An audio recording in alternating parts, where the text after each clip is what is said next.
ಪ್ರಕಾಶ್ ಮೇಲೆ ಸುಮೋಟೋ ಪ್ರಕರಣ ದಾಖಲಿಸಲು ವಕೀಲ ಅರುಣ್ ಕುಮಾರ್ ಆಗ್ರಹ.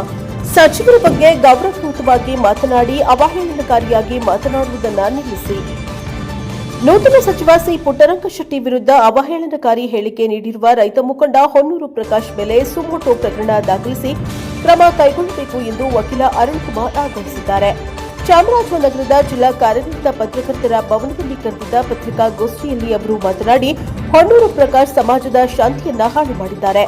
ಶಾಂತವಾಗಿರುವ ರೈತರನ್ನ ಕೆರಳಿಸುವ ಕೆಲಸ ಮಾಡಿದ್ದಾರೆ. ಸರ್ಕಾರ ಮತ್ತು ರೈತರ ನಡುವೆ ಅಶಾಂತಿ ಸೃಷ್ಟಿಗೆ ದಂಗೆ ಎಬ್ಬಿಸುವ ಪ್ರಯತ್ನ ಮಾಡಿದ್ದಾರೆ. ಹಾಗಾಗಿ ಜಿಲ್ಲಾ ಪೊಲೀಸ್ ವರಿಷ್ಠಾಧಿಕಾರಿಗಳು ಅವರ ಮೇಲೆ ಸುಮೋಟೋ ಪ್ರಕರಣ ದಾಖಲಿಸಿ ಕಾನೂನು ಕ್ರಮ ಕೈಗೊಳ್ಳಬೇಕು ಎಂದು ಒತ್ತಾಯಿಸಿದ್ದಾರೆ. ಹೊನ್ನೂರು ಪ್ರಕಾಶ್ ಅವರು ಹಲವಾರು ಹೋರಾಟಗಳನ್ನ ಮಾಡಿಕೊಂಡು ಬಂದಿದ್ದಾರೆ. ಅದನ್ನ ನಾವು ಸ್ವಾಗತಿಸುತ್ತೇವೆ. ನಿಮಗೆ ವಯಸ್ಸಾಗಿದೆ, ನಿಮ್ಮ ಪದ ಬಳಕೆ ಕಾನೂನಾತ್ಮಕವಾಗಿರಲಿ. ನೀವೇನು ಕಾಂಗ್ರೆಸ್ ಪಕ್ಷದ ವಕ್ತಾರರಲ್ಲ, ನೀವು ಸಚಿವ ಸ್ಥಾನದ ವಂಚಿತ ಶಾಸಕರಲ್ಲ. ನೀವು ಪಕ್ಷದ ಆಂತರಿಕ ವಿಷಯಗಳ ಬಗ್ಗೆ ದೊಡ್ಡ ಜವಾಬ್ದಾರಿಯನ್ನ ತೆಗೆದುಕೊಂಡಿಲ್ಲ. ಅದಕ್ಕೆ ನಮ್ಮ ಹೈಕಮಾಂಡ್ ಇದೆ, ಅದನ್ನ ಮಾಡುತ್ತದೆ. ನಿಮ್ಮ ಪದ ಬಳಕೆ ಏನೋ ಇದೆ, ನೀವು ಯಾವ ರೈತರನ್ನ ಕೇಳೋದಕ್ಕೆ ಅಂತ ಅಂದ ಮೇಲೆ ನೀವು ನಮ್ಮ ಸಚಿವರ ಪ್ರಶ್ನೆ ಮಾಡಲು ನೀವು ಯಾರು? ನೀವು 4 ಬಾರಿ ಗೆದ್ದಿದ್ದೀರಿ ಎಂದು ಸಚಿವರಿಗೆ ಧಮಕಿ ಹಾಕ್ತಿರಲ್ಲ. ಹೊನ್ನೂರು ಪ್ರಕಾಶ್ ಅವರೇ, ನೀವು ಚಾಮರಾಜನಗರ ಕ್ಷೇತ್ರದ ಮತದಾರರಲ್ಲ. ನಮ್ಮ ಕ್ಷೇತ್ರದವರು ಅವರನ್ನ ಮತ ಹಾಕಿ ಗೆಲ್ಲಿಸಿದ್ದಾರೆ ಹೊರತು ನೀವು ಗೆಲ್ಲಿಸಿಲ್ಲ. ಹಾಗಾಗಿ ತಮ್ಮ ಪದ ಬಳಕೆ ಮಿತಿಯಿರಲಿ. ಸಚಿವರಿಗೆ ಗೌರವ ಕೊಡುವ ನಿಟ್ಟಿನಲ್ಲಿ ನೀವು ಮಾತನಾಡಿ ಎಂದು ಮನವಿಯನ್ನ ಮಾಡಿದ್ರು. ಚೂಡಾ ಅಧ್ಯಕ್ಷ ಮಹಮ್ಮದ್ ಅಸ್ಕರ್ ಮಾತನಾಡಿ, ರೈತ ಮುಖಂಡ ಹೊನ್ನೂರು ಪ್ರಕಾಶ್ ಅವರು ಜಿಲ್ಲೆಯಲ್ಲಿ ಬರ ಅಧ್ಯಯನ ಮಾಡುತ್ತಿರುವ ನೂತನ ಸಚಿವರಾದ ಸಿ ಪುಟ್ಟರಂಗಶೆಟ್ಟಿ ಅವರನ್ನ ಅವಹೇಳನಕಾರಿ ಮಾತನಾಡಿರುವುದು ಸರಿಯಲ್ಲ. ನೂತನ ಸಚಿವರು ನಾಲಾಯಕ್ ಎಂದು ಹೇಳಿಕೆ ನೀಡಿರುವುದು ಮನಸ್ಸಿಗೆ ಬಹಳ ನೋವುಂಟು ಮಾಡಿದೆ. ಪ್ರತಿಭಟನೆ ಮಾಡುವುದು ಎಲ್ಲರ ಹಕ್ಕು. ನ್ಯಾಯಯುತವಾಗಿ ಹೋರಾಟ ಮಾಡಲಿ. ಅದನ್ನ ಬಿಟ್ಟು ಸಚಿವರನ್ನ ನಾಲಾಯಕ ಎಂದು ಹೇಳಲು ನೀವು ಯಾರು? ಸಚಿವರ ಬಗ್ಗೆ ಗೌರವಯುತವಾಗಿ ಮಾತನಾಡಲಿ. ಅವರ ಬಗ್ಗೆ ಅವಹೇಳನಕಾರಿ ಮಾತನಾಡುವುದನ್ನು ನಿಲ್ಲಿಸಬೇಕು ಎಂದರು. ಹಿಂದುಳಿದ ವರ್ಗದವರ ಶಾಸಕ ಸಿ ಪುಟ್ಟರಂಗಶೆಟ್ಟಿ ಅವರು ಸಚಿವರಾದ ಮೇಲೆ ಅವಹೇಳನಕಾರಿಯಾಗಿ ಮಾತನಾಡಿ ಅಗೌರವ ಉಂಟು ಮಾಡಿದ್ದೀರಿ ಎಂದು ಸರಿಯಲ್ಲ. ಸಚಿವರ ಬಗ್ಗೆ ಗೌರವಯುತವಾಗಿ ಮಾತನಾಡಿ ಜಿಲ್ಲೆಯ ಅಭಿವೃದ್ಧಿ ಸಲಹೆಗಳನ್ನು ನೀಡಿ ಎಂದರು. ಪತ್ರಿಕಾಗೋಷ್ಠಿಯಲ್ಲಿ ಯಳಂದೂರು ಟಿಎಪಿಸಿಎಂಎಸ್ ಸದಸ್ಯ ಸಿದ್ದಪ್ಪ ಸ್ವಾಮಿ, ರವಿ, ನಗರಸಭಾ ಮಾಜಿ ಸದಸ್ಯ ಕರಿನಂಜನಪುರ ಸ್ವಾಮಿ, ಚೂಡಾ ಸದಸ್ಯ ಮನವಿಯನ್ನು ಮಾಡ್ತೀವಿ. ದಯವಿಟ್ಟು ಸುಮೋಟೋ ಕೇಸನ್ನ ಮಾಡಿ. ಯಾಕೆಂದ್ರೆ ಹೊನ್ನೂರು ಪ್ರಕಾಶ್ ಅವರು ಸಮಾಜದ ಶಾಂತಿಯನ್ನ ಹಾಳು ಮಾಡ್ತಾ ಇದ್ದಾರೆ. ಶಾಂತಿಯುತವಾಗಿರ್ತಕ್ಕಂಥ ರೈತರನ್ನ ಕೆರಳಿಸ್ತಾ ಇದ್ದಾರೆ. ಸರ್ಕಾರ ಮತ್ತು ರೈತರ ನಡುವೆ ಅಶಾಂತಿಯನ್ನ ಮೂಡಿಸಿ ಬಿರುಕನ್ನು ಉಂಟು ಮಾಡಿ ದಂಗೆ ಎಬ್ಬಿಸೋದಕ್ಕೆ ಇವರು ಪ್ರಾಮಾಣಿಕ ಪ್ರಯತ್ನವನ್ನು ಮಾಡಿರೋದನ್ನ ತಮ್ಮ ವಿಡಿಯೋ ಕ್ಲಿಪ್ ಅಲ್ಲಿ ಸಾರಾಸತ್ತಾಗಿ ಸಾಕ್ಷೀಕರಿಸಿದ್ದಾರೆ. ಹಾಗಾಗಿ ದಯವಿಟ್ಟು ಜಿಲ್ಲಾ ಪೊಲೀಸ್ ವರಿಷ್ಠಾಧಿಕಾರಿಗಳು ತತ್ಕ್ಷಣವೇ ಹೊನ್ನೂರು ಪ್ರಕಾಶ್ ಅವರ ವಿರುದ್ಧ ಪ್ರಕರಣವನ್ನು ದಾಖಲಿಸಬೇಕು. ಮತ್ತೆ ಹೊನ್ನೂರು ಪ್ರಕಾಶ್ ಅವರು ನಿಮ್ಮ ಡಿಮ್ಯಾಂಡ್ ಏನಿದೆ ನೀವು ಕೇಳಿ. ಪ್ರಜಾಪ್ರಭುತ್ವದಲ್ಲಿ ಆಳುವ ಸರ್ಕಾರವನ್ನು ಪ್ರಶ್ನೆ ಮಾಡತಕ್ಕಂಥದ್ದು ಪ್ರತಿಯೊಬ್ಬ ಪ್ರಜೆಯ ಹಕ್ಕು, ಅದು ಮಾಡಲೇಬೇಕು. ಆದ್ರೆ ಮಾಡ್ತೀನಿ ಅಂತೇಳಿ ನೀವು ಅವೇಚ ಶಬ್ದ ಬಳಸೋದು, ದಂಗೆ ಏಳಿಸ್ತೀನಿ ಅಂತ ಹೇಳೋದು, ನಿಮ್ಮನ್ನ ಹೊಡೆದಾಕ್ಬಿಡ್ತೀನಿ ಮತ್ತು ನಿಮ್ಮನ್ನ ಹೊರಗಾಕ್ಬಿಡ್ತೀನಿ ಅಂತಕ್ಕಂಥ ಪದಗಳನ್ನ ಬಳಸ್ತಕ್ಕಂಥದ್ದನ್ನ ಈ ಕ್ಷಣವೇ ದಯವಿಟ್ಟು ನಿಲ್ಲಿಸಿ. ಅವರು ಹಲವಾರು ಅವರ ಜೀವನ ಮತ್ತು ಅವರ ಹೋರಾಟವನ್ನು ನಾವು ನೋಡಿದಂಥ ಸಂದರ್ಭದಲ್ಲಿ ಹಲವಾರು ಪ್ರಮುಖ ಹೋರಾಟಗಳನ್ನ ನಾವು ಮಾಡ್ಕೊಂಡು ಬಂದಿದ್ದರೆ ನಾವು ಸ್ವಾಗತ ಮಾಡ್ತೀವಿ. ಆದರೆ ನೀವು ವಯಸ್ಸಾಗ್ತಿದ್ದಂಗೆ ನಿಮ್ಮ ಪದ ಬಳಕೆಗಳು ಏನಿದೆ ಅದು ಕಾನೂನಾತ್ಮಕವಾಗಿ ಇರಬೇಕು. ನೀವೇ ಮಾತಾಡಿರ್ತಕ್ಕಂಥ ವಿಡಿಯೋವನ್ನು ನಾವು ಪ್ಲೇ ಮಾಡ್ತೀವಿ. ಏನಂತಂದ್ರೆ ನೀವು ದುಂಡಾವತಿ ಮಾಡಿ ನಾವು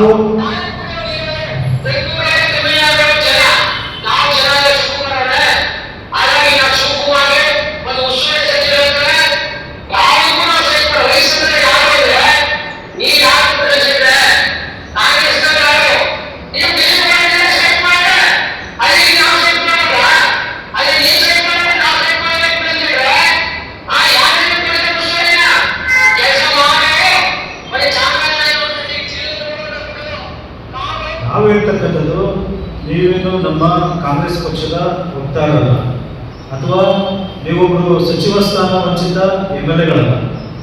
ನೀವು ಪಕ್ಷದ ಆಂತರಿಕ ವಿಚಾರಕ್ಕೆ ತಲೆ ಹಾಕ್ತಕ್ಕಂತಹ ಅತ್ಯಂತ ದೊಡ್ಡ ಜವಾಬ್ದಾರಿಯನ್ನು ನೀವು ತಗೋಬೇಕು. ಅದು ನಮ್ಮ ಹೈಕಮಾಂಡ್ ಇದೆ, ನಮ್ಮ ಶಾಸಕರಿದ್ದಾರೆ, ಅದನ್ನು ಅವರು ನೋಡ್ಕೊಳ್ತಾರೆ.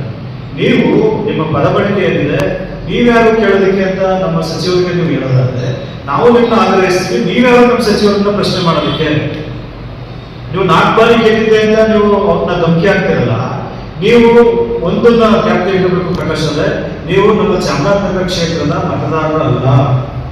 ನಾವುಗಳು 4 ಬಾರಿ ಅವ್ರನ್ನ ಓಟ್ ಹಾಕಿ ನಾವು ಅವ್ರನ್ನ ಗೆಲ್ಸಿರದೆ ಹೊರತು ಹೊನ್ನೂರು ಪ್ರಕಾಶ್ ಅವರು ಚಾಮರಾಜನಗರ ಕ್ಷೇತ್ರದಲ್ಲಿ ಓಟ್ ಹಾಕಿ ಗೆಲ್ಸಿಲ್ಲ. ಹಾಗಾಗಿ ತಮ್ಮ ಪದ ಬಳಕೆಯಲ್ಲಿ ಮಿತಿ ಇರಲಿ. ಮತ್ತೆ ನೀವು ಡಿಮ್ಯಾಂಡ್ ಮಾಡ್ತೀವಿ, ಒತ್ತಾಯ ಮಾಡ್ತೀವಿ ಅಥವಾ ನಿಮ್ಮನ್ನ ಧಮಕಿ ಹಾಕ್ತೀವಿ ಅಂತ ನೀವೇನು ಹೇಳ್ತಿದ್ದೀರಲ್ಲ, ನಾವು ಆ ರೀತಿ ಹೇಳೋದಿಲ್ಲ. ನಾವು ನಿಮಗೆ ಗೌರವಪೂರ್ವಕವಾಗಿ ಮನವಿ ಮಾಡ್ತೀವಿ. ನಿಮ್ಮ ಪದ ಬಳಕೆ ಹಿರಿಯರಿಗೆ, ಒಬ್ಬ ಸಚಿವರಿಗೆ ಗೌರವ ಕೊಡ್ತಕ್ಕಂಥ ನಿಟ್ಟಿನಲ್ಲಿ ನೀವು ಮಾತಾಡಿ ಅಂತ ನಾವು ಈ ವೇದಿಕೆ ಮುಖಾಂತರ ನಿಮಗೆ ಮನವಿ ಮಾಡ್ತಾ ಇದ್ದೀವಿ. ಯಾಕೆಂದ್ರೆ ನೀವು ಹಿರಿಯರು. ಚಾಮರಾಜನಗರ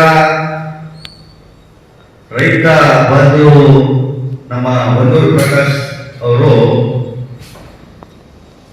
ದಿನಾಂಕ 10/8/2026 ಚಾಮರಾಜನಗರ ನೂತನ ಜಿಲ್ಲಾ ಮಂತ್ರಿಗಳಾಗಿರುವಂತ ಗೌರವಿತ ರಾಜ್ಯ ಘನ ಸರ್ಕಾರದ ಸಚಿವರಾದ ಶ್ರೀ ವೆಂಕಟೇಶ ಶೆಟ್ಟಿ ಅವರ ವಿಚಾರವಾಗಿ ಅವಕಾರಿಗಳನ್ನು ಹೇಳ್ತಾರೆ. ಯಾಕಂದ್ರೆ ಅವರು ಒಂದು 3-4 ದಿನ ಸಚಿವರಾಗಿ ಚಾಮರಾಜನಗರ ಜಿಲ್ಲೆಗೆ ಸರ್ಕಾರವನ್ನು ಅವಕಾಶ ಮಾಡಿ ಸರ್ಕಾರವೇ ಇವರಿಗೆ ಒಂದು ಜಿಲ್ಲಾ ಉಸ್ತುವಾರಿ ಅಂದ್ರೆ ಒಂದು ಸರ್ಕಾರ ಇದ್ದಾಗೆ ಅವರು ಬರ ಪರಿಸ್ಥಿತಿ ಬರದ ಒಂದು ಅಧ್ಯಯನ ಚಾಮರಾಜನಗರ ವಿಧಾನಸಭಾ ಕ್ಷೇತ್ರ, ಗುಂಡ್ಲುಪೇಟೆ ವಿಧಾನಸಭಾ ಕ್ಷೇತ್ರ, ಕೊಳ್ಳೇಗಾಲ, ಹನ್ನೂರು ಮತ್ತೆ ಯಳಂದೂರು ಈ 5 ವಿಧಾನಸಭಾ ಕ್ಷೇತ್ರದಲ್ಲಿ ವೀಕ್ಷಣೆ ಮಾಡಿದಾಗ ಬರ ಅಧ್ಯಯನ ಮುಗಿಯುವಂತ ಸಂದರ್ಭದಲ್ಲಿ ಹೊನ್ನೂರು ಪ್ರಕಾಶ್ ಅವರು ಬಹಳಷ್ಟು ಅವಂಚ ವಿಚಾರಗಳನ್ನ ಹೇಳ್ತಾರೆ. ಅವರಿಗೆ ಶೋಭಾತರಂತ ವಿಚಾರ. ಯಾಕೆಂದ್ರೆ ಒಬ್ಬ ಸರ್ಕಾರದ ಸಚಿವರಾದ್ರೆ ಅವರು ಸರ್ಕಾರ ಇದ್ದಾಗ ಕಳೆದ 3-4 ದಿನ ಅವರು ಚಾಮರಾಜನಗರ ಜಿಲ್ಲೆಗೆ ಉಸ್ತುವಾರಿ ಸಚಿವರಾಗಿ ಸಾಕಷ್ಟು ರೈತರ ಪರ, ಬಡವರ ಪರ ಮತ್ತೆ ಈ ಚಾಮರಾಜನಗರದ ಬರುವ ಪರಿಸ್ಥಿತಿಯನ್ನ ಬಹಳಷ್ಟು ವೀಕ್ಷಣೆ ಮಾಡುವಂತ ಸಂದರ್ಭದಲ್ಲಿ ಕಂಪ್ಲೀಟು ರೈತರ ಪರ ಅಂತ ನಮ್ಮ ಕ್ಷೇತ್ರದ ಶಾಸಕರು, ರಾಜ್ಯ ಸರ್ಕಾರದ ಮಂತ್ರಿಗಳು ವೀಕ್ಷಣೆ ಮಾಡುವಂತ ಸಂದರ್ಭದಲ್ಲಿ ಹೊನ್ನೂರು ಪ್ರಕಾಶ್ ಅವರು ಇವರು ಅನಾದಾಯ ಬಂದಾಗ ಬಹಳಷ್ಟು ಮನಸ್ಸು ನೋಯುತ್ತೆ. ಅನಾದಾಯಕಕ್ಕೆ ಇವರು ಯಾರು ಹೇಳಕ್ಕೆ ಈ ಕಾನ್ಸ್ಟಿಟ್ಯೂನ್ಸಿಯ ಒಬ್ಬ ಜನಪ್ರತಿನಿಧಿ, ರಾಜ್ಯ ಸರ್ಕಾರದ ಒಬ್ಬ ಸಚಿವರು ಅವ್ರಿಗೆ ರೈತರು ಹೋರಾಟ ಮಾಡಿ ಕೇಳಿ ಅವ್ರಿಗೆ ಅಕ್ಕಿ ಕೇಳಿ ಯಾವ ತರ ಕ್ರಮಬದ್ಧವಾಗಿ ಕೇಳಿ, ಸಚಿವರೇ ನೀವು ಹೊಸದಾಗಿ ಸಚಿವರಾಗಿದ್ದೀರಿ, ಚಾಮರಾಜನಗರಕ್ಕೆ ಬರ ಅಂತ ಘೋಷಣೆ ಮಾಡಿ ಈ ತರ ವಿಚಾರಗಳನ್ನ ಕೇಳೋದಕ್ಕೆ ಹಕ್ಕಿರುತ್ತೆ, ಪ್ರತಿಭಟನೆ ಮಾಡೋದು ಹಕ್ಕಿರುತ್ತೆ. ಇದನ್ನ ಯಾವ ನಾವು ಅವ್ರನ್ನ ದೋಷಣೆ ಮಾಡೋ ಅಂತ ವಿಚಾರ ಇಲ್ಲ. ಅವ್ರು ಹೇಳಿದಂತ ಪದಗಳನ್ನ ಅವರು ಒಬ್ಬರು ಹಿರಿಯರು, ಯಾರು ಹೊನ್ನೂರು ಪ್ರಕಾಶ್ ಒಬ್ಬರು ಹಿರಿಯರು ಗೌರವವಾಗಿ ಸಚಿವರ ಬಗ್ಗೆ ಈ ತರ ಹೇಳೋದು ನಿಲ್ಲಿಸಬೇಕು. ಏಕೆಂದ್ರೆ ಇವರು ಕೆಲವು ವಿಚಾರಗಳನ್ನ ಕೆಲವು ಭಾಷೆಗಳಲ್ಲಿ ನಾವು ನೋಡಿದ್ರೆ, ನಾವು ಕಟ್ಟಾದ ತೆರಿಗೆ ದುಡ್ಡಲ್ಲಿ ನೀವು ಹಾಕೊಂಡು ಡೀಸೆಲ್ ಪೆಟ್ರೋಲ್ ಓಡಾಡೋದು ಅಂತಲ್ಲ, ಇದು ಹೇಳುವಂತ ವಿಚಾರಗಳು. ಅವರು ತೆರಿಗೆ ಇವರು ಒಬ್ಬರೇ ಕಟ್ಟಲ್ಲ, ಇಡೀ ವಾಣಿಜ್ಯ ತೆರಿಗೆ ಕಟ್ತಾರೆ, ಕಮರ್ಷಿಯಲ್ ಟ್ಯಾಕ್ಸ್ ನಾವು ಕಟ್ತಾರೆ, ಇನ್ಕಮ್ ಟ್ಯಾಕ್ಸ್ ನಾವು ಕಟ್ತಾರೆ, ಈ ತರ ಅಭಿಷೇಕ ಕಟ್ತಾರೆ, ಕಟ್ಟಡ ಕಟ್ತಾರೆ. ತಪ್ಪು ತಿರುಗಿ ಮಾತಾಡಿ ನಾನೇ ಕಟ್ಟಡ ತೆರಿಗೆ ಅಂತ ಕೈ ತೋರಿಸಿ ನಮ್ಮ ಸಚಿವರಿಗೆ ಹಿಂದುಳಿದ ವರ್ಗದ ಒಬ್ಬ ನಾಯಕರು ಈ ಚಾಮರಾಜನಗರದಲ್ಲಿ ಜಿಲ್ಲಾ ಮಂತ್ರಿ ಆದ ತಕ್ಷಣ ಇವರು ಹಿಂದುಳಿದ ವರ್ಗ ನಾಯಕರನ್ನ ಅವಮಾನ ಮಾಡಬೇಕು ಅಂತ ಇವರು ಮಾಡುವಂತ ಒಂದು ವಿಚಾರಗಳನ್ನ ನಾವು ಖಂಡಿಸ್ತಾರೆ ಅವರಿಗೆ. ಯಾಕಂದ್ರೆ ಮುಂದಿನ ದಿನಗಳಲ್ಲಿ ಅವರು ಹೊನ್ನೂರು ಪ್ರಕಾಶ್ ಅವರು ನಮ್ಮ ಉಸ್ತುವಾರಿ ಸಚಿವರಿಗೆ ರೈಟ್ಸ್ ಇದೆ ಕೇಳಕ್ಕೆ, ಪ್ರತಿಭಟನೆ ಮಾಡಲು ರೈಟ್ಸ್ ಇದೆ, ನಾವು ಅದರ ಬಗ್ಗೆ ವಿರೋಧ ಏನಿಲ್ಲ. ಕೇರಳ ನಿಟ್ಟಿನಲ್ಲಿ, ಕೇರಳ ವಿಚಾರದಲ್ಲಿ, ಕೇರಳ ಮಾರ್ಗದರ್ಶನದಲ್ಲಿ ಅವ್ರು ಕೇಳಬೇಕು ಅಂತ ನಾವು ಈ ಸತಿ ನಾವು ಎಲ್ಲಾ ಸಮಾಜದ ವರ್ಗದಿಂದ, ಇದೇನು ಪಕ್ಷ ಗೀಕ್ಷ ಏನಿಲ್ಲ, ಎಲ್ಲಾ ಸಮಾಜದ ವರ್ಗದಿಂದ ಅವರಿಗೆ ಗಂಟಾಗೋಷ್ಠಿ ಹೇಳ್ತಾ ಇದ್ದೀನಿ.